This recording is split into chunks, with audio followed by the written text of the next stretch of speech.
Hello everyone, welcome back to study with Neha. आज हम करेंगे क्लास 8 का चैप्टर 4 हरिद्वार। इसके शब्दार्थ देखेंगे, व्याख्या करेंगे और इसकी एक्सरसाइज भी करेंगे। यह जो हरिद्वार लिखा गया है कि कवि वचन सुधा में 14 अक्टूबर सन 1871 ईस्वी में हिंदी साहित्य के प्रसिद्ध रचनाकार भारतेंदु हरिश्चंद्र अपनी यात्राओं के लिए चर्चित रहे हैं। तो ये जो भारतेंदु हरिश्चंद्र हैं अपनी यात्राओं के लिए चर्चित रहे हैं। उन्होंने भारत के अनेक गांवों और नगरों की यात्राएं की और उनके विषय में पत्र पत्रिकाओं में लिखा भी।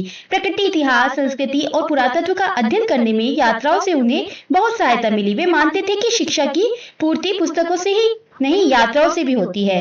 भारतेंदु हरिश्चंद्र 1871 ईस्वी में हरिद्वार की यात्रा पर गए थे।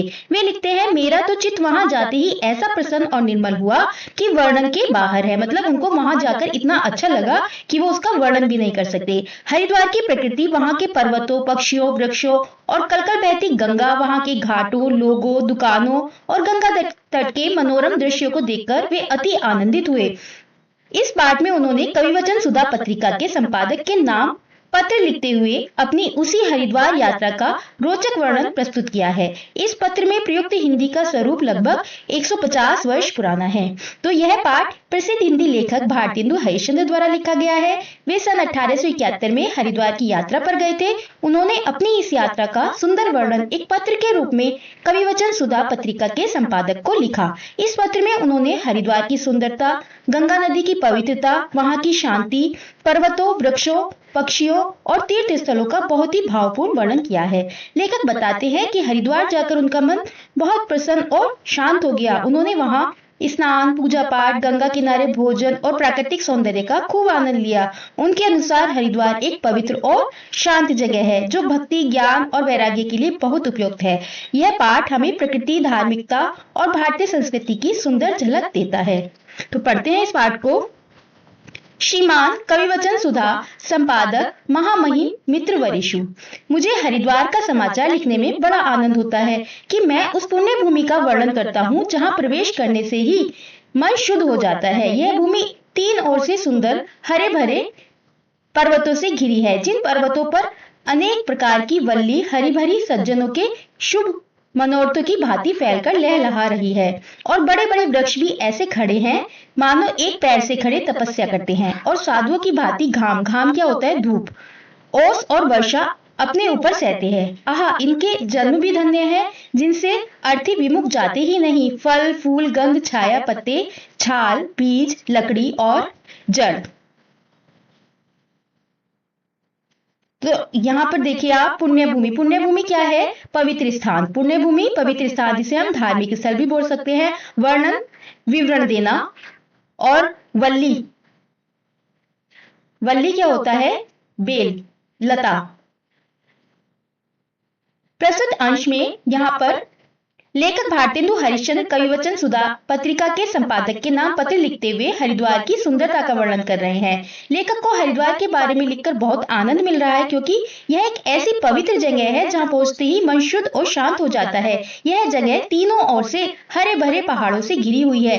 इन पहाड़ों पर तरह तरह की हरी भरी लताएं ऐसे लहरा रही हैं जैसे सज्जन लोगों की शुभ इच्छाएं। वहां के पेड़ इतने विशाल हैं कि वे ऐसे लगते हैं मानो एक पैर पर खड़े होकर तपस्या कर रहे हों। और जैसे साधु लोग धूप, ओस और बारिश सहन करते हैं, वैसे ही ये पेड़ भी मौसम की मार को चुपचाप झेलते हैं।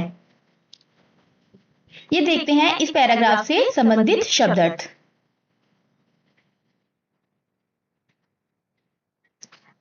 यहां तक कि जले पर भी कोयले और राख से लोगों का मनोरथ पूर्ण करते हैं। सज्जन ऐसे कि पत्थर मारने से फल देते हैं। इन वृक्षों पर अनेक रंग के पक्षी चहचहाते हैं और नगर के दुष्ट बधिक, दुष्ट बधिक क्या है? दुष्ट बधिक है क्रूर शिकारी। दुष्ट बधिक क्या है? क्रूर शिकारी से निडर होकर कल्लोल करते हैं। कल्लोल करना मतलब प्रसन्नता से चहचहाना या उछलना। कल्लोल करना क्या है? प्रसन्नता से चहचहाना या उछलना। वर्षा के कारण सब और हरियाली ही दिखाई पड़ती थी, मानो हरे गलीचा। गलीचा क्या होता है? गलीचा बोलते हैं कालीन को। गलीचा की जात्रियों, जात्रियों मतलब तीर्थयात्री, यात्रियों के विश्राम के हेतु बिछायत बिछी थी। बिछाने वाले जो चीज होती है, बिछी हुई जो चीज होती है, उसे बोलते हैं बिछायत। एक और त्रिभुवन पावनी श्री गंगा जी की पवित्र धारा बहती है, जो राजा भागीरथ के उज्जवल कीर्ति की लता सी दिखाई देती है। जल यहाँ का अत्यंत शीतल है और मिष्ट भी वैसा ही है, मानो चीनी के पने को बर्फ में जमाया है। अब पना क्या होता है? पना होता है मीठा शरबत। रंग जल का स्वच्छ, और जल का रंग कैसा है? स्वच्छ और श्वेत। और अनेक प्रकार के जल जंतु कल्लोल कर रहे हैं। कल्लोल करना हमने अभी पढ़ा, प्रसन्नता से चहचहाना या बहुत खुश होना। यहाँ श्री गंगा जी अपना नाम नदी सत्य करती है, अर्थात जल के वेग का शब्द बहुत होता है और शीतल वायु नदी के उन पवित्र छोटे छोटे कणों को लेकर स्पर्श ही से पावन करता हुआ संचार करता है। यहाँ पर लेखक कह रहे हैं कि इन पेड़ों का जन्म वास्तव में धन्य है, क्योंकि ये मनुष्य से कभी मुंह नहीं मोड़ते। अर्थी मृत शरीर की ओर संकेत, यानी जीवन और मृत्यु दोनों में काम आते हैं। वे अपने हर अंग, फल, फूल, पत्ते, छाल, लकड़ी, बीज, यहाँ तक कि जलने के बाद कोयले और राख से भी लोगों के काम आते हैं। लेखक उन्हें सज्जन बताते हैं, क्योंकि वे पत्थर मारने पर भी बदला नहीं लेते, उल्टे फल दे देते हैं। लेखक बताते हैं कि इन पेड़ों पर रंग बिरंगे पक्षी बेखौफ होकर चहचहा रहे हैं। उन्हें शहर के किसी शिकारी या बुरे आदमी का डर नहीं है। वर्षा के कारण चारों ओर इतनी हरियाली है कि ऐसा लगता है जैसे हरियाले जो कालीन है उनको जमीन पर तीर्थयात्रियों के आराम के लिए बिछा दिया गया है। लेखक गंगा नदी की सुंदरता का वर्णन करते हैं। वे कहते हैं कि गंगा की पवित्र धारा बह रही है, जो राजा भगीरथ की महानता की एक चमकदार लता जैसी प्रतीत होती है। यहाँ का पानी बहुत ठंडा और मीठा है, जैसे चीनी का टुकड़ा बर्फ में जमाया गया हो। गंगा का पानी बिल्कुल साफ और सफेद दिखाई देता है और इसमें तरह तरह के जल जीव आनंद से उछल कूद करते हैं। यहाँ पर श्री गंगा जी की दो धारा हो गई हैं, एक का नाम नील धारा, दूसरी श्री गंगा जी ही के नाम से। इन दोनों धारों के बीच में एक सुंदर नीचा पर्वत है और नील धारा के तट पर एक छोटा सा सुंदर चुटीला पर्वत है और उसके उसके शिखर पर चंडिका देवी की मूर्ति है। यहाँ हरि की पैड़ी नामक एक पक्का घाट है और यही स्नान भी होता है। विशेष आश्चर्य की बात यह है कि यहाँ केवल गंगा जी ही देवता है, दूसरा देवता नहीं। यो तो वैरागियों ने मठ मंदिर कई बना लिए हैं। श्री गंगा जी का पाठ भी बहुत छोटा है। पाठ होता है नदी की चौड़ाई या बहाव का फैलाव। पाठ भी बहुत छोटा है पर वेग बड़ा है। वेग क्या है? प्रवाह। तट पर राजाओं की धर्मशाला यात्रियों के उतरने के हेतु बनी है और दुकानें भी बनी हैं और रात को बंद रहती हैं। यह ऐसा निर्मल तीर्थ है कि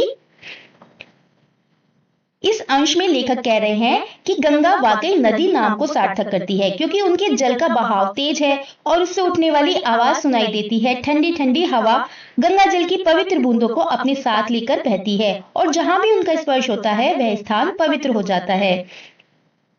गंगा दो धाराओं में बढ़ जाती है। एक धारा को नील धारा कहा जाता है और दूसरी को उसी का नाम श्री गंगा कहा गया है। इन दोनों धाराओं के बीच में एक सुंदर नीचा पहाड़ है। नील धारा के नीचे एक और छोटा लेकिन नुकीला पहाड़ है, जिसकी चोटी पर चंडिका देवी की मूर्ति स्थापित है। हरिद्वार में हर की पैड़ी नाम का एक पक्का घाट है जहां लोग स्नान करते हैं। यह बहुत खास जगह है। लेखक को आश्चर्य होता है कि यहाँ केवल गंगा जी को ही देवता माना गया है और किसी अन्य देवता की पूजा यहाँ पर नहीं होती। हालांकि यहाँ रहने वाले साधु संतों ने अपने अपने मठ और मंदिर जरूर बना लिए हैं। गंगा जी की चौड़ाई तो यहाँ कम है, लेकिन पानी का बहाव बहुत तेज है। किनारों पर राजा महाराजाओं द्वारा बनाई गई धर्मशालाएं यात्रियों के ठहरने के लिए बनी है। कुछ दुकानें भी है, लेकिन वे रात को बंद रहती हैं। यह तीर्थ इतना पवित्र और शांत है कि जो लोग इच्छाएं रखते हैं या क्रोधी स्वभाव के हैं वे यहाँ रह ही नहीं सकते। ये इस पैराग्राफ से संबंधित शब्दार्थ।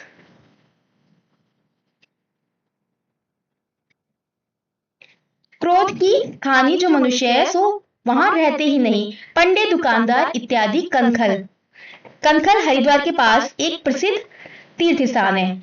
ज्वालापुर से आते हैं। पंडे भी यहाँ बड़े विलक्षण संतोषी हैं। पंडे तीर्थ यात्रियों के लिए धार्मिक अनुष्ठान कराने वाले ब्राह्मण होते हैं, जिन्हें पंडे कहा जाता है। पंडे भी यहाँ बड़े विलक्षण संतोषी हैं। एक पैसे को लाख करके मान लेते हैं। इस क्षेत्र में 5 तीर्थ मुख्य हैं: हरिद्वार, कुशावर्त, नीलधारा, विल्व पर्वत और कनखल। हरिद्वार तो हरि की पैड़ी पर नहाते हैं, कुशावर्त भी उसी के पास है, नीलधारा वही दूसरी धारा, विल्व पर्वत भी पास ही एक सुहाना पर्वत है जिस पर विल्वेश्वर महादेव की मूर्ति है, और कनखल तीर्थ इधर ही है। यह कनखल तीर्थ बड़ा उत्तम है।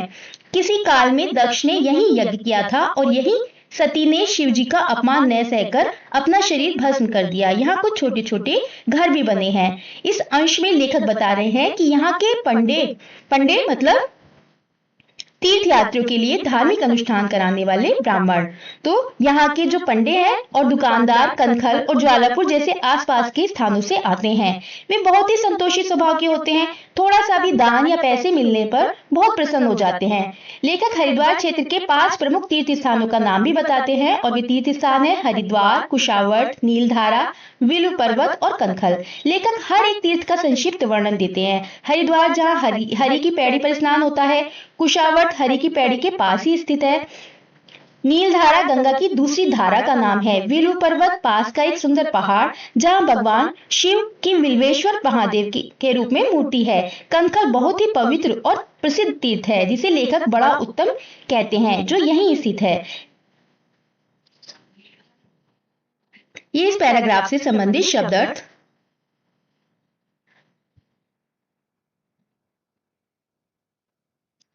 भारामल जयकृष्ण दास खत्री यहाँ के प्रसिद्ध धनिक हैं। हरिद्वार में यह बखेड़ा कुछ नहीं है और शुद्ध निर्मल साधुओं के सेवन योग्य तीर्थ है। मेरा तो चित्त वहां जाते ही ऐसा प्रसन्न और निर्मल हुआ कि वर्णन के बाहर है। मैं दीवान कृपा राम के घर के ऊपर बंगले पर टिका था। टिका मतलब रहना, निवास करना। यह स्थान भी उस क्षेत्र में टिकने योग्य ही है। चारों ओर से शीतल पवन आती थी। यहाँ रात्रि को ग्रहण हुआ और हम लोगों ने ग्रहण में बड़े आनंद पूर्वक स्नान किया और दिन में श्री भागवत का पारायण भी किया। पारायण होता है धार्मिक ग्रंथ का निरंतर पाठ करना।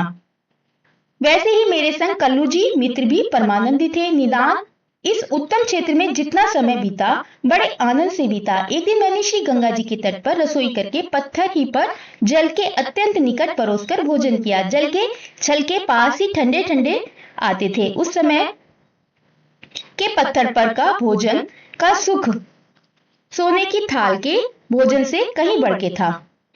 तो लेखक कह रहे हैं कि हरिद्वार में किसी तरह का कोई झगड़ा या अशांति नहीं है। यह एक शांत, पवित्र और साधुओं के रहने और तपस्या करने के योग्य तीर्थ है। वे कहते हैं कि हरिद्वार पहुंचते ही उनका मन अत्यंत प्रसन्न और शुद्ध हो गया, जिसका वर्णन कर पाना मुश्किल है। वे हरिद्वार में दीवान कृपा राम के ऊपर वाले बंगले में ठहरे थे।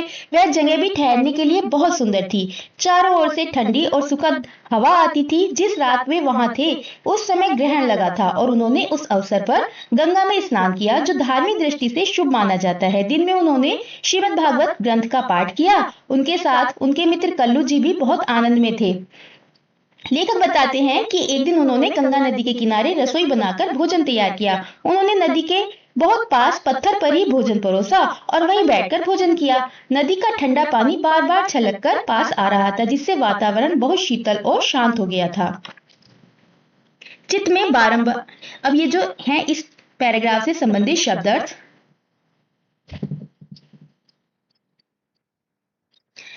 वैराग्य और भक्ति का उदय होता था। झगड़े लड़ाई का कहीं वैराग्य और भक्ति का उदय होता था। झगड़े लड़ाई का कहीं नाम भी नहीं था। यहाँ और भी कई वस्तु अच्छी बनती है। जनेऊ यहाँ का अच्छा, महीन और उज्जवल बनता है। यहाँ की कुशा सबसे विलक्षण होती है, जिसमें से दालचीनी, जावित्री इत्यादि की अच्छी सुगंध आती है। मानो यह प्रत्यक्ष प्रकट होता है कि ऐसी पुण्य भूमि है कि यहाँ की घास भी ऐसी सुगंधमय है। निदान यहाँ जो कुछ है अपूर्व है और यह भूमि साक्षात विरागमय साधुओं और विरक्तों के सेवन योग्य है। और संपादक महाशय, मैं चित्त से तो अब तक वही निवास करता हूँ और अपने वर्णन द्वारा आपके पाठकों को इस पुण्य भूमि का वृत्तांत विदित करके मौनावलंबन करता हूं। निश्चय है कि आप इस पत्र को स्थान दान दीजिएगा। आपका मित्र यात्री भारतेंदु हरिश्चंद्र। इस अंश में लेखक कह रहे हैं कि हरिद्वार में रहते हुए उनके मन में बार बार ज्ञान, वैराग्य और भक्ति के भाव जागृत होते रहे। वहां का वातावरण इतना शांत और पवित्र था कि कहीं कोई झगड़ा या कलह नहीं था। वे बताते हैं कि वहां कुछ खास चीजें भी बहुत उत्तम बनती हैं, जैसे वहां का जनेऊ। जनेऊ क्या होता है? धागा। बहुत महीन और उज्जवल होता है, और वहां की कुशा अत्यंत विशिष्ट होती है, जिसमें दालचीनी और जावित्री जैसी सुगंध आती है। लेखक कहते हैं कि ऐसा लगता है जैसे हरिद्वार की पवित्रता इतनी अधिक है कि यहाँ की साधारण घास भी खुशबूदार हो जाती है। अंत में वे कह रहे हैं कि हरिद्वार की हर वस्तु अद्वितीय और अद्भुत है। यह भूमि त्याग और वैराग्य से भरे हुए साधुओं और सन्यासियों के रहने और साधना करने के लिए सर्वोत्तम स्थान है। और वे अंत में संपादक से विनम्र अनुरोध करते हैं कि वे इस पत्र को पत्रिका में प्रकाशित करें, ताकि पाठक हरिद्वार की इस पावन यात्रा का आनंद ले सके। वे यह भी कहते हैं कि उनका मन अब तक हरिद्वार में ही बसा हुआ है। वे अब चुप रहना चाहते हैं, क्योंकि उन्होंने अपने मन की सारी बातें इस पत्र में कह दी हैं। ये इस लास्ट पैराग्राफ से संबंधित शब्दार्थ। लेखक से परिचय। निज भाषा उन्नति अह, सब उन्नति को मूल का उद्घोष करने वाले भारतेंदु हरिश्चंद्र ने कविता, नाटक, निबंध और यात्रा वृत्तांत मतलब अपनी यात्राओं के बारे में जो लिखा आदि अनेक विधाओं में लेखन कार्य किया। इन्होंने कविवचन सुधा, हरिश्चंद्र मैगजीन, हरिश्चंद्र चंद्रिका और स्त्रियों के लिए बाल बोधिनी पत्रिकाएं प्रकाशित की। इनकी रचनाओं में समाज सुधार, राष्ट्र प्रेम, अंग्रेजी शासन का विरोध, स्वाधीनता की भावना के स्वर सुनाई देते हैं। इन्हें आधुनिक हिंदी साहित्य का जनक माना जाता है। तो भारतेंदु हरिश्चंद्र को आधुनिक हिंदी साहित्य का जनक माना जाता है। सत्य हरिश्चंद्र, भारत दूरदशा, अंधेर नगरी, सरयू पार की यात्रा इनकी उल्लेखनीय कृतियां हैं। ये था पाठ की व्याख्या और शब्दार्थ। अब हम आगे करेंगे इसकी एक्सरसाइज। पार्ट से ये है मल्टीपल क्वेश्चंस, जिनके हमें आंसर में स्टार बनाना है और इनका कारण भी बताना है कि ये हमने वही आंसर क्यों चुना, इसका हमको कारण भी बताना है। क, निम्नलिखित प्रश्नों के उपयुक्त उत्तर के सम्मुख तारा बनाइए। कुछ प्रश्नों में से के एक से अधिक उत्तर भी हो सकते हैं। सज्जन ऐसे कि पत्थर मारने से फल देते हैं, इसका क्या अर्थ है? सही आंसर है, लेखक फलदार वृक्षों की उदारता को मानवीय रूप में व्यक्त कर रहे हैं। अब इसका कारण देखते हैं। इस पाठ में लेखक पेड़ों की उपयोगिता को सज्जन व्यक्ति के गुणों से जोड़कर प्रस्तुत करते हैं। जैसे सज्जन व्यक्ति बिना शिकायत सब कुछ दे देता है, वैसे ही वृक्ष भी अपना सब कुछ दे देते हैं। नंबर 2, वैराग्य और भक्ति का उदय होता था। इस कथन से लेखक का कौन सा भाव प्रकट होता है? तो इससे भाव प्रकट होता है मानसिक शांति और आध्यात्मिक अनुभव। ये इसका आंसर सही है। अब इसका कारण देखते हैं। हरिद्वार की पवित्रता, गंगा स्नान और वातावरण ने लेखक को भीतर से शांत और ईश्वर के प्रति समर्पित किया, जिससे उन्हें वैराग्य और भक्ति का अनुभव हुआ। नंबर 3, पत्थर पर का भोजन का सुख सोने की थाल से बढ़कर था।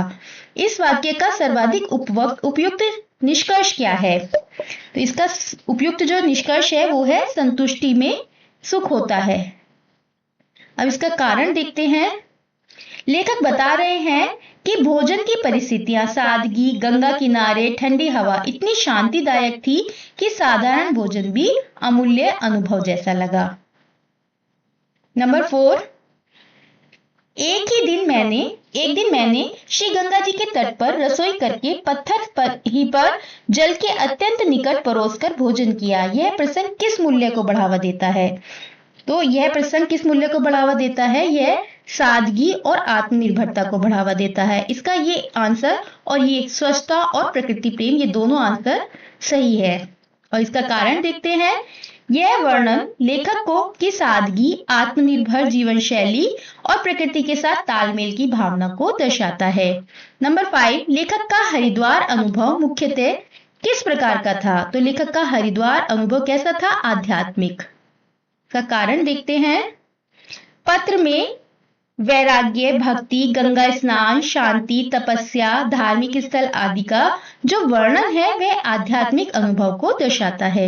नंबर 6, पत्र की भाषा का एक मुख्य लक्षण क्या है? तो पत्र की भाषा का एक मुख्य लक्षण है सरलता और चित्रात्मकता।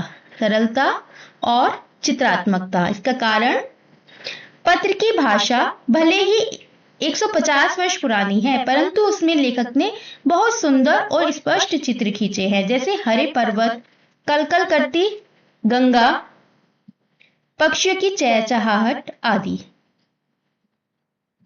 मिलकर करें मिलान। पाठ से चुनकर कुछ शब्द नीचे दिए गए हैं, आपस में चर्चा कीजिए और उनके उपयुक्त संदर्भों से उनका मिलान कीजिए। नंबर 1, हरिद्वार। अब हरिद्वार जो है वह क्या है? यह भारत के उत्तराखंड राज्य में स्थित एक प्रसिद्ध तीर्थ स्थान है। यहाँ से गंगा पहाड़ों को छोड़कर मैदान में आती है। नंबर 2, गंगा। गंगा नंबर 5, यह भारतवर्ष की एक प्रधान नदी है जो हिमालय से निकलकर लगभग 1560 मील पूर्व की ओर बहकर बंगाल की खाड़ी में गिरती है। इसके अनेक नाम है, जैसे भागीरथी, त्रिपतगा, अलकनंदा, मंदाकिनी, सुरनदी आदि। नंबर 3, ये भगीरथ। भगीरथ ये अयोध्या के प्रसिद्ध सूर्यवंशी राजा थे। कहा जाता है कि ये घोर तपस्या करके गंगा को पृथ्वी पर लाए थे, इसलिए गंगा का एक नाम भागीरथी भी है। नंबर 4, चंडिका। चंडिका मान्यताओं के अनुसार दुर्गा का एक रूप क्या है? चंडिका। भागवत यह 18 पुराणों में से सर्वप्रसिद्ध एक पुराण है। इसमें अधिकांश श्री कृष्ण संबंधी कथाएं हैं। दालचीनी। दालचीनी यह एक पेड़ का नाम है। यह दक्षिण भारत में बहुतायत में मिलता है। इस पेड़ की सुगंधित छाल दवा और मसाले के काम में आती है। इसे दालचीनी भी कहते हैं। मिलकर करें चयन। पाठ से चुनकर कुछ वाक्य नीचे दिए गए हैं। प्रत्येक वाक्य के सामने 2-2 निष्कर्ष दिए गए हैं, एक सही और एक भ्रामक। भ्रामक अर्थात गलत है। अपने समूह में इन पर विचार कीजिए और उपयुक्त निष्कर्ष पर सही का चिन्ह लगाइए। अब ये पंक्ति है पहली, पर्वतों पर अनेक प्रकार की वल्ली। वल्ली क्या होती है? लता। हरी भरी सज्जनों के शुभ मनोरथों की भांति फैलकर लहलहा रही है। तो इसका सही होगा ये, लताओं का फैलना सज्जनों की शुभ इच्छाओं की तरह सौम्यता और सुंदरता को दर्शाता है। नंबर 2, बड़े बड़े वृक्ष भी ऐसे खड़े हैं मानो एक पैर से खड़े तपस्या करते हैं और साधुओं की भांति घाम, ओस और वर्षा अपने ऊपर सहते हैं। घाम होता है धूप। तो इसका सही होगा, वृक्षों की स्थिति साधुओं जैसी है जो हर मौसम को सहते हुए तपस्या करते हैं। नंबर 3, इन वृक्षों पर अनेक रंग के पक्षी चहचहाते हैं और नगर के दुष्ट बधिकों से निडर होकर कल्लोल करते हैं। दुष्ट बधिक है क्रूर शिकारी। तो इसका सही होगा, यहाँ के पक्षी प्रकृति में सुरक्षित अनुभव करते हैं, इसलिए वे निडर होकर कल्लोल करते हैं। नंबर 4, जल यहाँ का अत्यंत शीतल है और मिष्ट भी वैसा ही है मानो चीनी के पने को बर्फ में जमाया है। तो इसका सही है, गंगा जल की ठंडक और मिठास का अनुभव बहुत मनोहारी है। नंबर 5, एक दिन श्री गंगा जी के तट पर रसोई करके पत्थर ही पर जल के अत्यंत निकट परोसकर भोजन किया। तो इसका ठीक है, लेखक ने गंगा के समीप बैठकर भोजन किया जिससे उनकी प्रकृति से निकटता झलकती है। नंबर 6, निश्चय है कि आप इस पत्र को स्थान दान दीजिएगा। तो इसका सही जो है वो ये नीचे जो है, इसका लेखक चाहता है कि पत्र को महत्व देकर प्रकाशित किया जाए। तो इसके नीचे वाला सही होगा कि लेखक चाहता है कि पत्र को महत्व देकर प्रकाशित किया जाए। पत्र को महत्व देकर प्रकाशित किया जाए। तो इसका नीचे वाला सही होगा, ये लेखक चाहता है कि पत्र को महत्व देकर प्रकाशित किया जाए। पंक्तियों पर चर्चा। पाठ से चुनकर कुछ पंक्तियां नीचे दी गई हैं, इन्हें ध्यानपूर्वक पढ़िए और इन पर विचार कीजिए। आपको इनका क्या अर्थ समझ में आया? अपने विचार अपने समूह में साझा कीजिए और लिखिए। अब ये पहली पंक्ति दी गई है, यहाँ की कुशा सबसे विलक्षण होती है, जिसमें से दालचीनी, जावित्री इत्यादि की अच्छी सुगंध आती है। मानो यह प्रत्यक्ष प्रकट होता है कि यह ऐसी पुण्य भूमि है कि यहाँ की घास भी ऐसी सुगंधमय है। तो इसका अर्थ लेखक बताना चाहते हैं कि हरिद्वार की भूमि इतनी पवित्र और विशेष है कि वहां की साधारण वस्तुएं जैसे घास कुशा भी सुगंधित और अनुपम है। यह उसकी पवित्रता और आध्यात्मिक प्रभाव का प्रतीक है। ख आहा, इनके जन्म भी धन्य हैं, जिनसे अर्थ ही विमुख जाते ही नहीं। फल फूल गंध छाया पत्ते छाल बीज लकड़ी और जड़, यहाँ तक कि जले पर भी कोयले और राख से लोगों का मनोरथ पूर्ण करते हैं। यह पंक्ति पेड़ों की महत्ता और उनके जीवन भर उपयोगी होने की महानता को दर्शाती है। इसमें कहा गया है कि पेड़ अपने जीवन में तो उपयोगी होते ही हैं, मृत्यु के बाद भी कोयले और राख के रूप में लोगों की भलाई करते हैं। इसलिए ऐसे जीवनदाता पेड़ों का जन्म भी धन्य है। सोच विचार के लिए पाठ को पुनः ध्यान से पढ़िए, पता लगाइए और लिखिए। क और संपादक महाशय, मैं चित्त से तो अब तक वही निवास करता हूँ। लेखक का यह वाक्य क्या दर्शाता है? क्या आपने कभी किसी स्थान को छोड़कर ऐसा अनुभव किया है? कब कब? संकेत, किसी स्थान से लौटने के बाद भी उसी के विषय में सोचते रहना। यह वाक्य दर्शाता है कि वह स्थान लेखक के मन में गहराई से बस गया है। शारीरिक रूप से भले ही वह वहां से लौट आए हों, परंतु उनका मन अब भी उसी स्थान पर रमा हुआ है। यह उस जगह के प्रति गहरे लगाव और सुंदर अनुभवों का संकेत है। हाँ, मैंने भी ऐसा अनुभव किया है। जब मैं किसी सुंदर पर्वतीय स्थल जैसे मनाली या नैनीताल से लौटा तो कई दिन तक उसी के बारे में सोचता रहा। वहां की ठंडी हवा, पहाड़, शांति और दृश्य मन में बसे रहे। ख पंडे भी वहां बड़े विलक्षण और संतोषी हैं। एक पैसे को लाख करके मान लेते हैं। लेखक का यह कथन आज के समाज में कितना सच है? क्या अब भी ऐसे संतोषी लोग मिलते हैं? अपने विचार उदाहरण सहित लिखिए। आज की स्थिति में ऐसे संतोषी लोग मिलना दुर्लभ हो गया है। अधिकतर लोग अधिक कमाने की चाह रखते हैं। हरिद्वार जैसे तीर्थों में भी कई पंडे अब तीर्थ यात्रियों से अधिक पैसे मांगते हैं। फिर भी आज भी कुछ सच्चे संतोषी लोग मौजूद हैं। उदाहरण के लिए कुछ वृद्ध साधु या पंडे जो हर की पैड़ी के किनारे बैठते हैं, केवल रोटी या 1-2 रुपये लेकर संतोष कर लेते हैं। वे सेवा को धन कमाने का साधन नहीं मानते, बल्कि पुण्य अर्जन का माध्यम मानते हैं। ग मैं दीवान कृपा राम के घर के ऊपर के बंगले पर टिका था। यह स्थान भी उस क्षेत्र में टिकने योग्य ही है। आपके विचार से लेखक ने उस स्थान को टिकने योग्य क्यों कहा है? उस स्थान में कौन कौन सी विशेषताएं होंगी जो उसे टिकने योग्य बनाती होंगी? संकेत, केवल आराम, सुविधा या कोई और कारण भी? लेखक ने ऐसा इसलिए कहा होगा क्योंकि वहां से चारों ओर हरियाली दिखती थी, शीतल वायु चलती थी, शांत वातावरण था। यह स्थल न केवल आरामदायक था बल्कि मानसिक और आध्यात्मिक शांति देने वाला भी था। घ फल फूल गंध छाया पत्ते छाल बीज लकड़ी और जड़, यहाँ तक कि जले पर भी कोयले और राख से लोगों का मनोरथ पूर्ण करते हैं। इस वाक्य के माध्यम से आपको वृक्षों के महत्व के बारे में कौन कौन सी बातें सूझ रही हैं? इससे पता चलता है कि वृक्ष जीवन के हर चरण में उपयोगी होते हैं, जीवित अवस्था में भी और जलने के बाद भी। वे अन्नदाता, औषधदाता और पर्यावरण रक्षक हैं। अनुमान और कल्पना से। क यह भूमि 3 ओर से सुंदर हरे हरे पर्वतों से घिरी है। कल्पना कीजिए कि आप हरिद्वार में हैं। आप वहां क्या क्या करना चाहेंगे? अगर मैं हरिद्वार में होता तो गंगा स्नान करता, हर की पौड़ी की आरती में शामिल होता, आसपास के मंदिरों के दर्शन करता, मैं पहाड़ों की हरियाली का आनंद लेता, स्थानीय भोजन चखता और बाजार से स्मृति चिन्ह खरीदता। वहां की शांति और धार्मिकता मुझे बहुत भाती। ख जल के छलके पास ही ठंडे ठंडे आते थे। कल्पना कीजिए कि आप गंगा के तट पर हैं और पानी के छींटे आपके मुंह पर आ रहे हैं। अपने अनुभव को अपनी कल्पना से लिखिए। मैं गंगा तट पर बैठा हूँ, ठंडी ठंडी हवा चल रही है, जल की बूंदें चेहरे को छू रही हैं, मन शांत है, आत्मा जैसे पवित्र हो रही है। प्रकृति की गोद में बैठना सुखद अनुभूति दे रहा है।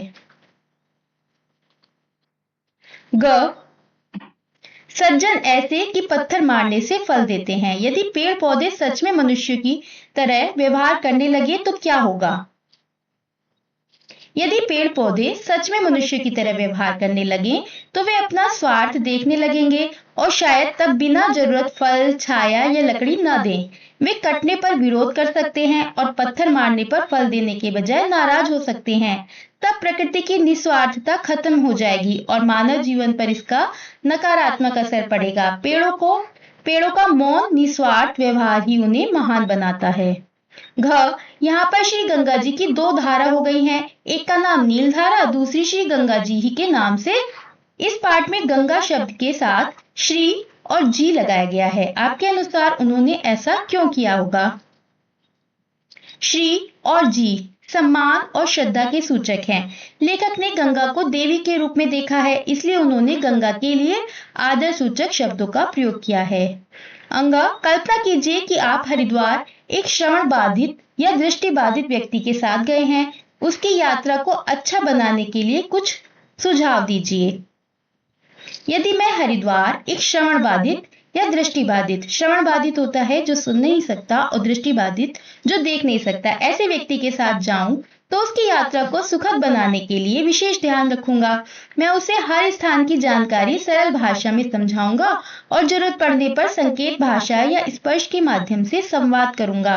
गंगा जल का स्पर्श, मंदिरों की घंटियों की ध्वनि और प्रसाद की सुगंध जैसे अनुभव से उसे वातावरण का आनंद दिलाऊंगा। चलते समय में उसका हाथ पकड़कर रास्ता दिखाऊंगा और सावधानी पूर्वक उसकी सुरक्षा का ध्यान रखूंगा। इस तरह थोड़े सहयोग और संवेदनशीलता से उसकी यात्रा को यादगार बनाया जा सकता है। लिखें संवाद। क, मेरे संग कल्लू जी मित्र भी परमानंदी थे। लेखक और कल्लू जी के बीच हरिद्वार यात्रा पर एक काल्पनिक संवाद लिखिए। लेखक, कल्लू जी, क्या आपने इस गंगा जल की शीतलता महसूस की जैसे आत्मा तक को छू रहा हो? कल्लू जी, बिल्कुल हरिश्चंद्र जी, ऐसा लगता है जैसे हर बूंद हमारे पाप धो रही हो। अब लेखक बोल रहे हैं, और देखिए ये हरियाली, पर्वतों की गोद में बैठा ये तीर्थ। कल्लू जी, यहाँ का हर पत्थर, हर पेड़ जैसे हमें आशीर्वाद दे रहा हो। अब लेखक बोल रहे हैं, चलिए आज फिर वही पत्थर पर रसोई करें और उसी ठंडी लहरों के पास भोजन का आनंद ले। अब कल्लू जी बोलते हैं हंसते हुए, भोजन नहीं, यह तो आत्मिक तृप्ति है। सच में यह यात्रा जीवन की सबसे मधुर स्मृति बन गई। ख, यह भूमि तीन ओर सुंदर हरे हरे पर्वतों से घिरी है। लेखक और प्रकृति के बीच एक कल्पनात्मक संवाद तैयार कीजिए जैसे पर्वत बोल रहे हों। लेखक और प्रकृति के बीच। उत्तर। लेखक, हे पर्वतों, तुम्हारी हरी भरी चादर देखकर मन प्रसन्न हो गया।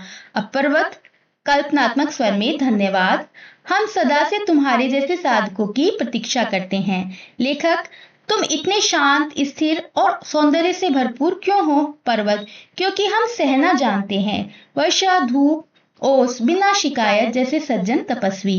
लेखक, सच में तुम्हारे सानिध्य या समीप आकर मन शांत हो गया है। पर्वत, यही तो हमारा उद्देश्य है, तुम्हें प्रकृति की गोद में लौटाना। है और है का उपयोग। इन वाक्यों में रेखांकित शब्दों के प्रयोग पर ध्यान दीजिए। विशेष आश्चर्य का विषय यह है कि यहाँ केवल गंगा जी ही देवता है, दूसरा देवता नहीं। यो तो वैरागियों ने मठ मंदिर कई बना लिए हैं। अब ये एक है जो दो वाक्यों को जोड़ रहा है और एक ये है। आप जानते हैं कि एक वचन संज्ञा शब्दों के साथ है का प्रयोग किया जाता है और बहुवचन के साथ है। सोचिए, गंगा शब्द एक वचन है, फिर भी उनके साथ है क्यों लिखा गया है? इसका कारण है कि कभी कभी हम आदर सम्मान प्रदर्शित करने के लिए एक वचन संज्ञा शब्दों को भी बहुवचन के रूप में प्रयोग करते हैं। इसे आदरार्थ बहुवचन प्रयोग कहते हैं। उदाहरण के लिए, मेरे पिताजी सो रहे हैं। भारत के प्रधानमंत्री भाषण दे रहे हैं, तो यहाँ पर संज्ञा एक वचन है, फिर भी बहुवचन का प्रयोग किया गया है क्योंकि आदर के रूप में। अब आदरार्थ बहुवचन को ध्यान में रखते हुए उपयुक्त शब्दों से रिक्त स्थानों की पूर्ति कीजिए। अब यहाँ पर हमें लिखना है, प्रधानाचार्य जी विद्यालय में नहीं। अब क्या लिखेंगे यहाँ पर? हैं। वे अभी सभा में उपस्थित हैं। एक वचन नहीं आएगा, यहाँ पर बहुवचन आएगा क्योंकि आदर के लिए है। माता पिता हमारे जीवन के मार्गदर्शक होते हैं, हमें उनका कहना मानना चाहिए। मेरी बहन बाजार जा रही है, अब एक वचन का प्रयोग होगा, वहां से किताबें ले आएगी। बाहर फेरी वाला आया है, एक वचन। उसे बुला लाओ। डाकिया जी आए हैं, सम्मान दिया जा रहा है तो आए हैं, उन्हें भी बुला लाओ। आप तो बहुत दिन बाद आए हैं, आप है तो हैं का प्रयोग होगा। आपका स्वागत है, आप का स्वागत है। डॉक्टर साहब बहुत विद्वान हैं, बहुवचन क्योंकि आदर दिया जा रहा है। उनसे परामर्श लेना चाहिए, उनसे परामर्श लेना चाहिए। आपके माता पिता कहाँ हैं? क्या मैं उनसे मिल सकता हूं? ये हमारे हिंदी के अध्यापक हैं, आदर के लिए हैं। हम इनसे बहुत कुछ सीखते समझते हैं। बंदर पेड़ पर उछल कूद कर रहे हैं, बहुवचन के लिए हैं। भावों की पहचान। नीचे कुछ पंक्तियां दी गई हैं, सोचिए कि इनमें कौन सा भाव प्रकट हो रहा है, पहचानिए और चुनकर लिखिए। उस समय के पत्थर पर का भोजन सुख सोने की थाल के भोजन से कहीं बढ़ के था। तो यहाँ पर क्या है, यहाँ पर संतोष का भाव प्रकट हो रहा है, संतोष। नंबर 2, चित्त में बारंबार ज्ञान वैराग्य और भक्ति का उदय होता था। अब यहाँ पर क्या है, वैराग्य।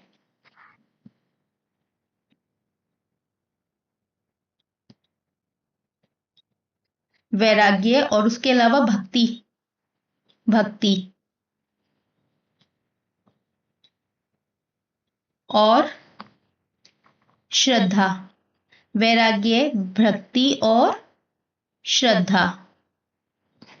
पंडे भी यहाँ बड़े विलक्षण संतोषी हैं। तो यहाँ पर एक तो संतोष है, क्योंकि संतोष बताया गया है तो संतोष का भाव प्रकट हो रहा है, और आश्चर्य, संतोष और आश्चर्य। हर तरफ पवित्रता और प्रसन्नता बिखरी हुई थी। तो यहां पर क्या भाव प्रकट हो रहा है, शांति।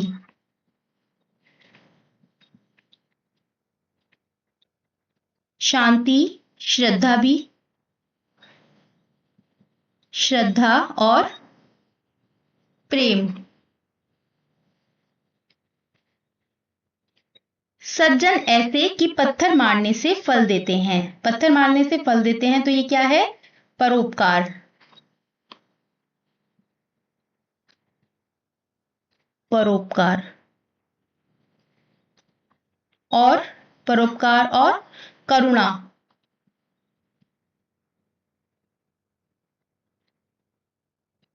करुणा और दया।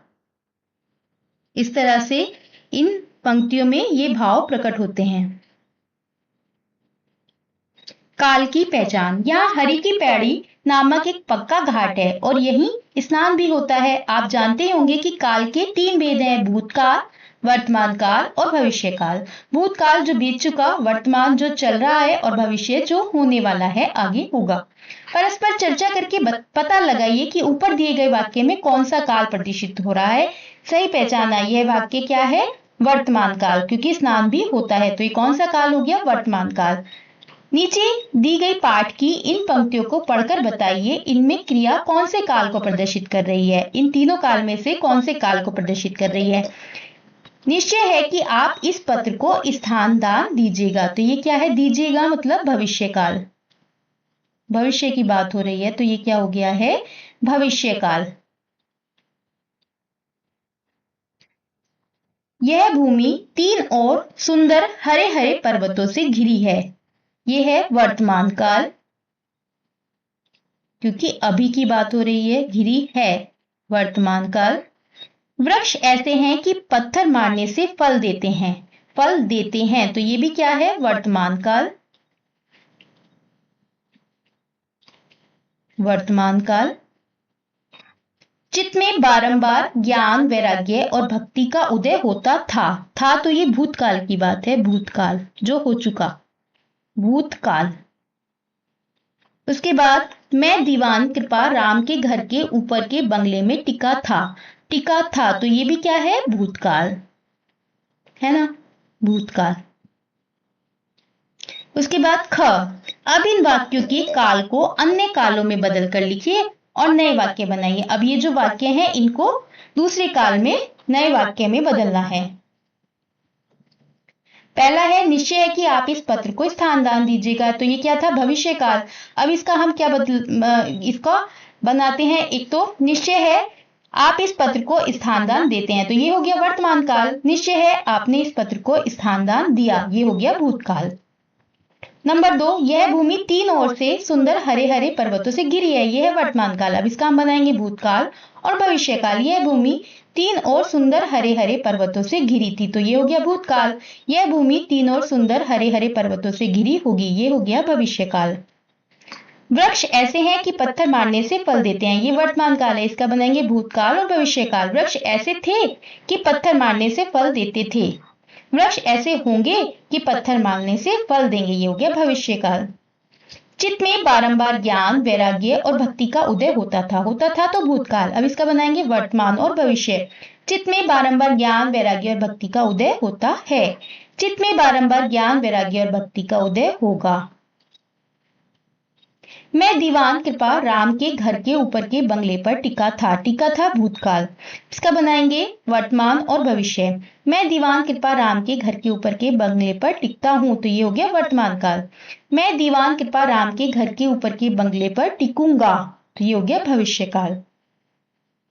पत्र की रचना और संपादक महाशय, मैं जिससे तो अब तक वही निवास करता हूँ। इस पंक्ति में लेखक संपादक महोदय को संबोधित करके अपनी बात लिख रहे हैं। आप जानते ही होंगे कि पत्र जिस व्यक्ति के लिए लिखा जाता है उसे संबोधित किया जाता है। पत्र के अंत में अपना नाम लिखा जाता है ताकि पत्र पाने वाले को पता चल सके कि पत्र किसने लिखा है। नीचे इस पत्र की कुछ विशेषताएं दी गई हैं, ये यहाँ पर कुछ विशेषताएं दी गई हैं। अपने समूह के साथ मिलकर इन विशेषताओं से जुड़े वाक्यों से इनका मिलान कीजिए। अब यहाँ पर हमें इनकी विशेषताओं को यहाँ से मिलान करना है। एक से अधिक, आप एक विशेषता को एक से अधिक वाक्यों से भी जोड़ सकते हैं। अब जैसे नंबर 1 है व्यक्तिपरकता। पत्र लेखक में लेखक के विचार, अनुभव और भावनाएं प्रमुख होते हैं, तो नंबर 1 ग्रहण में बड़े आनंद पूर्वक स्नान किया, ये हो सकता है नंबर 1। और इसके अलावा मुझे हरिद्वार का समाचार लिखने में बड़ा आनंद होता है, ये भी हो सकता है नंबर 1। संवादात्मकता, पत्र संवाद का रूप है, पाठक से सीधा संवाद होता है, नंबर 2, तो ये भी सीधा संवाद हो सकता है और ये भी। और इसके अलावा एक दिन मैंने श्री गंगा जी के तट पर रसोई करके, तो ये भी सीधा संवाद हो सकता है। स्वाभाविक शैली, भाषा कृत्रिम नहीं होती, भावनाओं के अनुरूप होती है, नंबर 3। और संपादक महाशय, मैं चित्त से तो अब तक वही निवास करता हूं, तो ये क्या है, स्वाभाविक शैली, कि मैं चित्त से अभी तक वही निवास करता हूं। व्यक्तिगत अनुभवों का वर्णन, जहां लेखक अपने वास्तविक अनुभव को साझा करता है, नंबर 4। यह है वास्तविक, ग्रहण में बड़े आनंद पूर्वक स्नान किया, ये क्या है, ये वास्तविक अनुभव है। और इसके अलावा ये भी वास्तविक अनुभव है, एक दिन मैंने श्री गंगा जी के तट पर रसोई करके, तो ये भी उनका अपना वास्तविक अनुभव है। अभिवादन या संबोधन, पत्र का आरंभ जिसमें संबोधित व्यक्ति को आदर पूर्वक संबोधित किया जाता है, तो श्रीमान कविवचन सुधा संपादक महामहिम मित्र वरेशु, ये हो गया। हस्ताक्षर, लेखक अपने नाम या संबंध से पत्र को समाप्त करता है, आपका मित्र यात्री, इस तरह से, तो ये हो गया नंबर 6। उपसंहार और निवेदन। लेखक पत्र समाप्त करता है और अपनी इच्छा या निवेदन प्रकट करता है। तो और संपादक महाशय, मैं चित्त से तो अब तक वही निवास करता हूँ, निश्चय है कि आप इस पत्र को स्थान दान दीजिएगा। ये हो गया नंबर 7। मुख्य विषय वस्तु। अब यहाँ पर मुख्य विषय वस्तु क्या है? हरिद्वार की प्राकृतिक सुंदरता, धार्मिकता, साधु सन्यासियों का जीवन, नदी, पर्वत, जल, गंगा स्नान आदि का अत्यंत विस्तार से वर्णन। जैसे यह भूमि 3 ओर सुंदर हरे हरे पर्वतों से घिरी है। ये हो गया नंबर 8। पत्र। आपने जो यात्रा वर्णन पढ़ा है, इसे भारतेंदु हरिश्चंद्र ने एक संपादक को पत्र के रूप में लिखकर भेजा था। आप भी अपनी किसी यात्रा के विषय में अपने किसी परिचित मतलब जानने वाले को पत्र लिखकर बताइए। प्रिय मित्र रवि, सप्रेम नमस्कार। आशा करता हूँ कि तुम स्वस्थ होंगे। यह पत्र मैं तुम्हें अपनी हाल ही की शिमला यात्रा के विषय में बताने के लिए लिख रहा हूँ, जो मेरे जीवन का एक अविस्मरणीय मतलब कभी ना भूलने वाला अनुभव रहा। पिछले सप्ताह गर्मी की छुट्टियों में मैं अपने परिवार के साथ शिमला गया। वहां की ठंडी हवा, हरे भरे पहाड़ और बादलों से घिरी वादियां मन को अत्यंत भा गई। जब हम माल रोड पहुंचे तो चारों ओर विदेशी पर्यटकों की चहल पहल थी। हमने वहां का प्रसिद्ध रिज और जाखू मंदिर भी देखा। एक दिन हम कुफरी भी गए, जहां बर्फबारी के दृश्य ने मन को मोह लिया। सच कहूं तो पहाड़ों में बिताया गया हर एक क्षण शांति और सुकून से भरा हुआ था। मुझे विश्वास है कि यदि तुम भी वहां जाओगे तो तुम्हारा मन भी वहां की सुंदरता में रम जाएगा। आशा करता हूं कि अगली बार हम साथ साथ ऐसी यात्रा पर जाएं। शेष कुशल है, तुम अपने समाचार जल्द भेजना। तुम्हारा मित्र आदित्य। यहाँ पर अपना नाम लिखें और यहाँ पर जिसको पत्र लिख रहे हैं उसका संबोधन। शब्द से जुड़े शब्द। नीचे दिए गए स्थानों में हरिद्वार से जुड़े शब्द अपने मन से या पाठ से चुनकर लिखिए। हरिद्वार से जुड़े हुए शब्द जैसे देवभूमि। हरिद्वार क्या है? देवभूमि। और गंगा। हरिद्वार में क्या है? गंगा। और योग नगरी। हरिद्वार को हम क्या बोलते हैं? योग नगरी भी बोलते हैं। हर की पैड़ी। हर की पैड़ी। इसके अलावा यहाँ पर क्या लगता है? कुंभ मेला। हरिद्वार में कुंभ मेला। और हरिद्वार में और पहाड़ भी हैं। और हरिद्वार क्या है? तीर्थ स्थल।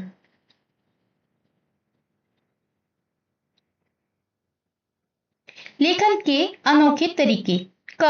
हरिद्वार पाठ में लेखक ने हरिद्वार के अपने अनुभव को बहुत ही साहित्यिक और कल्पनाशील भाषा में प्रस्तुत किया है, जिसमें कई स्थानों पर उन्होंने तुलनात्मक वाक्यों के माध्यम से दृश्यों का वर्णन किया है। जैसे हरी भरी लताओं की तुलना सज्जनों से इस प्रकार की गई है। पर्वतों पर अनेक प्रकार की वल्ली हरी भरी सज्जनों के शुभ मनोरथों की भांति फैलकर लहलहा रही है। नीचे कुछ तुलनात्मक वाक्य दिए गए हैं। पाठ में ढूंढिए कि इन तुलनात्मक वाक्यों को लेखक ने किस प्रकार विशेष तरीके से लिखा, यानी विशेषता प्रदान की है। नंबर 1, वृक्षों की तुलना साधुओं से की गई है। तो वृक्षों की तुलना साधुओं से किस पंक्ति में की गई है? वृक्ष ऐसे हैं कि पत्थर मारने से फल देते हैं। यह साधु संतों की क्षमाशीलता और परोपकार वृक्षों के गुणों से जोड़े गए हैं। नंबर 2, गंगा जल की मिठास की तुलना चीनी से की गई है। यहाँ का गंगा जल अत्यंत शीतल है और मिष्ट भी वैसा ही है, मानो चीनी के पने को बर्फ में जमाया है। यहाँ यह तुलना गंगा जल की शुद्धता और स्वाद को बेहद सजीव बनाती है। नंबर 3, हरियाली की तुलना गलीचे से की गई है, मानो हरे गलीचे की यात्रियों के विश्राम हेतु बिछायत बिछी हो। प्रकृति को मानवीय भावों से जोड़ा गया है। नंबर 4, नदी की धारा की तुलना राजा भगीरथ के यश कीर्ति से की गई है। एक और त्रिभुवन पावनी श्री गंगा जी की पवित्र धारा बहती है, जो राजा भगीरथ के उज्जवल कीर्ति की लता सी दिखाई देती है। यश और नदी दोनों की व्यापकता को एक किया गया है। पुण्य भूमि का वर्णन करता हूँ जहाँ प्रवेश करने से ही मन शुद्ध हो जाता है। पंडे भी यहाँ बड़े विलक्षण संतोषी हैं, एक पैसे को लाख करके मान लेते हैं। उपयुक्त पंक्तियों को ध्यान से देखिए, ये आज की हिंदी की तरह नहीं लिखी गई हैं। इसे लेखक ने न केवल अपनी शैली में लिखा है, अपितु इसमें प्राचीन हिंदी भाषा की छवि भी दिखाई देती है। नीचे कुछ पंक्तियां दी गई हैं, आप इन्हें आज की हिंदी में लिखिए। अब जो ये पंक्तियां हैं इन्हें आज की हिंदी में लिखें। इन वृक्षों पर अनेक रंग के पक्षी चहचहाते हैं और नगर के दुष्ट बदिकों से निडर होकर कल्लोल करते हैं। इन पेड़ों पर रंग बिरंगे पक्षी निडर होकर चहचहाते हैं और खुशी से गाते हैं, वे शहर के शिकारियों से डरते नहीं। नंबर 2, वर्षा के कारण सब और हरियाली ही दृष्टि पड़ती है थी, मानो हरे गलीचा की जातियों के विश्राम के हेतु बिछायत बिछी थी। बारिश के कारण हर जगह हरियाली छा गई थी, मानो यात्रियों के आराम के लिए हरा गलीचा बिछा दिया गया हो। नंबर 3, यह ऐसा निर्मल तीर्थ है कि इच्छा क्रोध की खानी जो मनुष्य है तो वहां रहते ही नहीं। यह इतना पवित्र तीर्थ है कि जो लोग इच्छा और क्रोध से भरे होते हैं वे वहां टिक ही नहीं पाते। नंबर 4, मेरा तो चित्त वहां जाते ही ऐसा प्रसन्न और निर्मल हुआ कि वर्णन के बाहर है।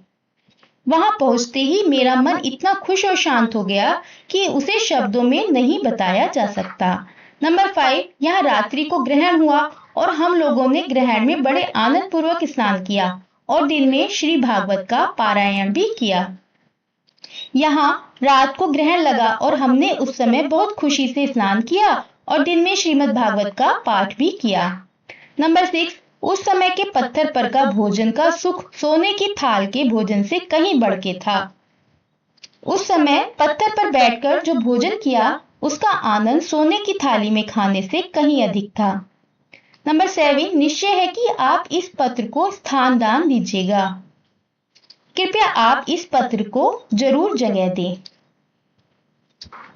ग, इस रचना में हरिश्चंद्र जी ने कहीं कहीं प्राचीन वर्तनी का प्रयोग किया है। प्राचीन मतलब पुरानी, जैसे शिखर के लिए शिशर, यात्रियों के लिए जात्रियों, ऐसे शब्दों की सूची बनाइए। आप इन शब्दों को कैसे लिखते हैं कक्षा में चर्चा कीजिए। जैसे चित्त, चित्त को मन चित्त, खानी खानी खानी, वर्णन क्या हो सकता है विवरण, पारायण क्या है पाठ या पठन, स्थान दान स्थान देना या जगह देना, प्रसन्न खुश या प्रसन्न, निर्मल शुद्ध या स्वच्छ। पाठ से आगे आपकी बात। नंबर 1, मैंने गंगा जी के तट पर रसोई करके भोजन किया। क्या आपने कभी खुले वातावरण में या प्रकृति के पास भोजन किया है? यह अनुभव घर के खाने से कैसे भिन्न था? हाँ, एक बार हमने परिवार के साथ पहाड़ों में पिकनिक मनाई थी और वहीं नदी के किनारे बैठकर खाना खाया था। वह अनुभव बहुत खास था क्योंकि ठंडी हवा चल रही थी, पंछियों की आवाजें आ रही थी और आसपास हरियाली थी। घर का खाना तो आरामदायक होता है, पर बाहर का खाना प्रकृति के बीच ज्यादा स्वादिष्ट और आनंददायक लगता है। नंबर 2, उस समय के पत्थर पर का भोजन का सुख सोने की थाल के भोजन से कहीं बढ़ के था। आपके जीवन में ऐसा कोई क्षण आया जब किसी सामान्य सी वस्तु ने आपको गहरा सुख दिया हो? उसके बारे में बताइए। हाँ, एक बार जब मैं बहुत थका हुआ था और किसी ने मुझे सादा ठंडा पानी पीने को दिया तो वह पानी मुझे अमृत जैसा लगा। ऐसा लगा जैसे सारी थकान मिट गई। उस पल समझ आया कि छोटी छोटी चीजें भी बहुत सुकून दे सकती हैं। नंबर 3, हर तरफ पवित्रता और प्रसन्नता बिखरी हुई थी। आपको किस स्थान पर पवित्रता और प्रसन्नता का अनुभव होता है? क्या कोई ऐसा स्थान है जहां जाते ही मन शांत हो गया हो? उस स्थान की कौन सी बातें आपको अच्छी लगी? मुझे मंदिर में जाकर बहुत शांति और प्रसन्नता का अनुभव होता है। वहां की घंटियों की आवाज, शांत वातावरण, अगरबत्ती की खुशबू और लोगों की श्रद्धा भावना से मन अपने आप शांत हो जाता है। वहां बैठकर मन की सारी उलझनें दूर हो जाती हैं। नंबर 4, पाठ में वर्णित है यहाँ के वृक्ष, फल, फूल, गंध, जले पर भी कोयले और राख से लोगों का मनोरथ पूर्ण करते हैं। हाँ, मुझे तुलसी का पौधा बहुत प्रिय है। वह हमारे आंगन में है और मेरी दादी रोज उसकी पूजा करती थी। मुझे उसकी खुशबू और हरी पत्तियां बहुत अच्छी लगती हैं। ऐसा लगता है जैसे वह घर को आशीर्वाद देती हो और उसकी उपस्थिति से घर पवित्र रहता हो।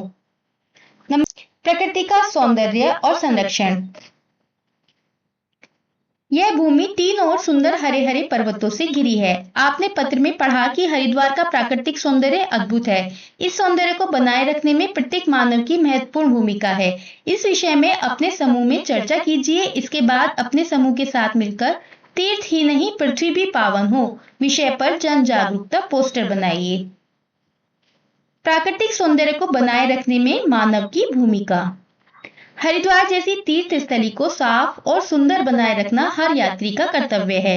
नदी गंगा को प्रदूषित करने से बचाना चाहिए। उसमें प्लास्टिक, पूजा सामग्री या कचरा नहीं डालना चाहिए।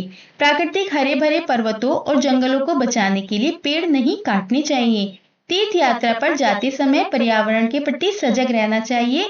जैसे कचरा एकत्र कर डस्टबिन में डालना। सभी को जागरूक करना चाहिए कि तीर्थ स्थान ही नहीं, पूरी पृथ्वी ही पावन और पूज्य है।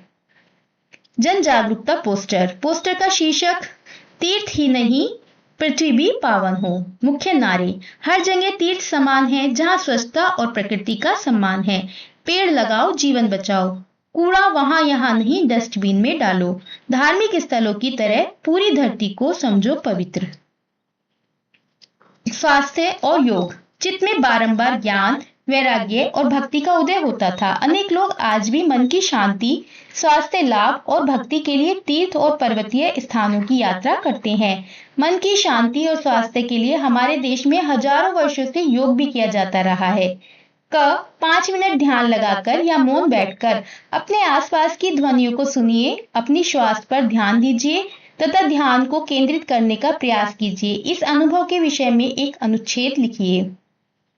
आज मैंने 5 मिनट तक ध्यान पूर्वक मौन बैठकर अपने चारों ओर की ध्वनियों को सुना और अपनी श्वास पर ध्यान केंद्रित किया। शुरू में ध्यान भटकता रहा, लेकिन धीरे धीरे मन शांत होता गया। पक्षियों की चहचहाहट, पत्तों को की सरसराहट और दूर से आती आवाजें पहले कभी इतनी स्पष्ट नहीं सुनी थी। अपनी सांसों की गति पर ध्यान देने से मन एक जगह टिकने लगा और एक हल्की सी शांति का अनुभव हुआ। यह छोटा सा ध्यान अभ्यास बहुत सुकून देने वाला था। इससे मन में एक ताजगी और प्रसन्नता का भाव जागा। अंतर्राष्ट्रीय योग दिवस के उपलक्ष्य में अपने विद्यालय के कार्यक्रमों को बताने के लिए एक सूचना लिखिए जिसे सूचना पट पर लगाया जा सके। दिनांक 21 जून, स्थान विद्यालय प्रांगण, समय प्रातः 7 बजे से 9 बजे तक। सभी छात्र छात्राओं, शिक्षकों और अभिभावकों को सूचित किया जाता है कि हमारे विद्यालय में अंतर्राष्ट्रीय योग दिवस के अवसर पर एक विशेष योग सत्र का आयोजन किया जा रहा है। इस सत्र में योग प्रशिक्षक द्वारा प्राणायाम, योगासन और ध्यान की विधियां सिखाई जाएंगी। कार्यक्रम में सभी की उपस्थिति अनिवार्य है। कृपया आरामदायक वस्त्र पहनकर समय से आए और योगा मैट साथ में लाएं। प्रधानाचार्य। सज्जन वृक्ष।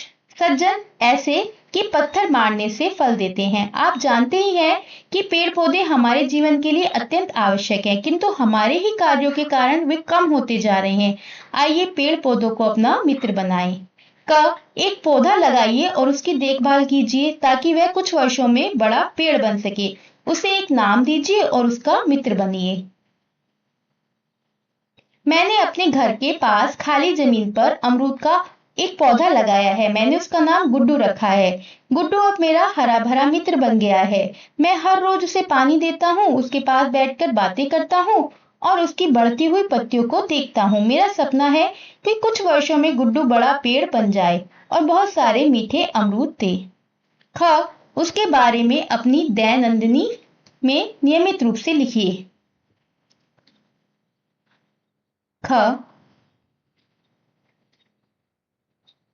दिनांक 1 अगस्त। आज मैंने गुड्डू को मिट्टी में लगाया। वह छोटा सा हरा पौधा है। गुड्डू को पानी दिया और कहा, अब हम अच्छे दोस्त हैं। दिनांक 4 अगस्त। उसकी पत्तियां अब और भी हरी दिख रही हैं। मैंने आज पास की घास साफ की, मैंने उसकी तस्वीर भी खींची। 10 अगस्त, आज सुबह गुड्डू को पानी देने गया तो देखा उसकी 2 नई कोपलें निकल आई हैं। मैं बहुत खुश हुआ। मैंने उसे प्यार से छुआ और कहा, तुम बहुत अच्छे बढ़ रहे हो। अपने शब्द। शीतल वायु स्पर्श ही से पावन करता हुआ संचार करता है। आइए एक रोचक गतिविधि करते हैं। शीतल शब्द को केंद्र में रखिए, ये केंद्र में, सेंटर में, और इसके चारों ओर ये 4 बातें लिखिए। उसका अर्थ, शीतल का अर्थ क्या होता है? ठंडा। अब ये शीतल जल भी है, हो सकता है, और शीतल वायु भी। इसका विपरीत, इसका विपरीत होता है शीतल का उष्ण। समानार्थी, समानार्थी हुआ ठंडा या शांत। उसको वाक्य में प्रयोग। गर्मियों में शीतल हवा चलने से राहत मिलती है। गर्मियों में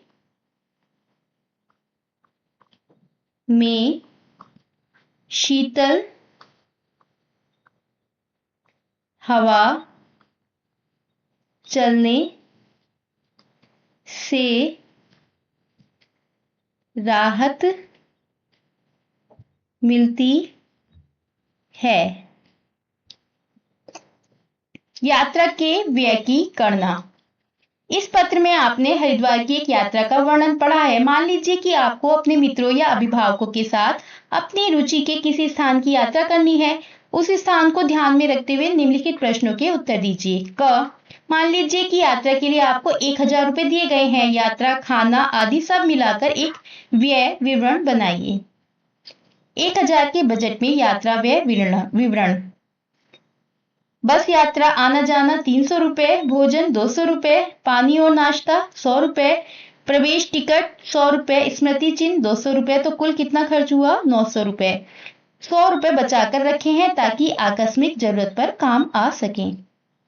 ख, मान लीजिए कि आप इस यात्रा में एक छोटी वस्तु, स्मृति चिन्ह खरीदना चाहते हैं। आप क्या खरीदेंगे और क्यों? संकेत सोचिए, क्या वह आवश्यक है? बजट कैसे संभालेंगे? मैं एक छोटा ताजमहल का क्रिस्टल मॉडल खरीदूंगा जो मुझे हमेशा यह यात्रा याद दिलाएगा। वह सस्ता है, 150 या 200 में मिल जाता है। देखने में भी सुंदर होता है, बहुत जगह भी नहीं घेरता और घर पर सजावट के लिए भी उपयोगी है। इससे मेरा बजट भी नहीं बिगड़ेगा और एक सुंदर यादगार भी मिल जाएगी। यात्रा सबके लिए। कल्पना कीजिए कि कुछ मित्रों का समूह एक यात्रा पर जा रहा है। आप एक मार्गदर्शक या टूरिस्ट गाइड हैं। आप इन सबकी यात्रा को सुविधाजनक बनाने के लिए किन किन बातों का ध्यान रखेंगे? उपयुक्त चित्र में सबकी अलग अलग आवश्यकताएं हो सकती हैं। इन्हें ध्यान में रखते हुए सोचिए कि वहां पहुंचने, घूमने, भोजन आदि में आप कैसे सहायता करेंगे। इस यात्रा में बच्चे, वृद्ध, महिलाएं, दिव्यांग और दृष्टिबाधित सभी व्यक्ति जा रहे हैं। एक मार्गदर्शक के रूप में मैं सभी की जरूरतों का ध्यान रखूंगा। दृष्टिबाधित व्यक्ति के लिए हाथ पकड़कर मार्गदर्शन करूंगा और उन्हें आवाज से दिशा बताऊंगा। व्हील चेयर वाले व्यक्ति के लिए रैंप और विशेष वाहन की व्यवस्था करूंगा। बुजुर्गों को आराम और दवा मिलती रहे, इसका ध्यान रखूंगा। भोजन समय पर मिले, बच्चे सुरक्षित रहें और सभी स्थानों की जानकारी सरल भाषा में सबको दी जाए, यह सुनिश्चित करूंगा ताकि यात्रा सबके लिए सुखद हो। ख, अपने किसी मित्र के साथ बिना बोले संवाद कीजिए संकेतों से। अब सोचिए कि यात्रा में श्रवण बाधित व्यक्ति के रूप में व्यक्ति के लिए क्या क्या आवश्यक होगा। मैंने बिना बोले अपने मित्र को पानी पीने का संकेत देकर बुलाया। उसने समझ लिया। इशारों की भाषा बहुत काम आती है। श्रवण बाधित व्यक्ति के लिए यात्रा में संकेत भाषा, लिखित संदेश, दृश्य संकेतक, सहायक उपकरण और सहयोगी साथी आवश्यक होंगे। ग, यात्रा करते हुए ऐतिहासिक धरोहरों या भवनों की सुरक्षा के लिए आप किन किन बातों का ध्यान रखेंगे? दीवारों, मूर्तियों या स्मारकों को छूना या नुकसान पहुंचाना मना है। कूड़ा कूड़ेदान में डालें, आसपास गंदगी न फैलाएं, शांति बनाए रखें, फोटो खींचने के नियमों का पालन करें आदि। आज की पहेली। अब देखते हैं हम आज की पहेली। पाठ में से शब्द खोजिए और नीचे दिए गए रिक्त स्थानों में लिखिए। एक मसाले का नाम। अब इस मसाले का नाम हमें पाठ में से खोजना है और यहाँ पर लिखना है। मसाले का नाम हमने पाठ में पढ़ा है दालचीनी। दालचीनी क्या है? मसाले का नाम। और जावित्री भी पढ़ा है। कपास से जुड़ा एक शब्द, कपास से जुड़ा एक शब्द जनेऊ, जो कि हमने पाठ में पढ़ा है, जो सूती धागे से बनता है। जहां स्नान होता है, जहां स्नान होता है कहां होता है? हरि की पैड़ी पर, हरि की पैड़ी। वृक्ष के किसी अंग का नाम, वृक्ष के किसी अंग का नाम जड़, पत्ते, फल, फूल आदि। एक नगर या तीर्थ का नाम, कनखल, कनखल तीर्थ या हरिद्वार। व्यापार से जुड़ा स्थान, व्यापार से जुड़ा स्थान हो गया दुकान। एक नदी का नाम, नदी का नाम गंगा। एक पर्वत का नाम, पर्वत का नाम हमने पढ़ा है पाठ में, विल्व पर्वत। एक धार्मिक ग्रंथ का नाम, धार्मिक ग्रंथ श्री भागवत, श्री भागवत। तो ये था चैप्टर 4 हरिद्वार का पूरी एक्सरसाइज। आई होप आपको बहुत अच्छे से समझ आ गया हो, और अगर आपको कोई भी डाउट हो तो मुझे कमेंट बॉक्स में जरूर बताएं। Thanks for watching.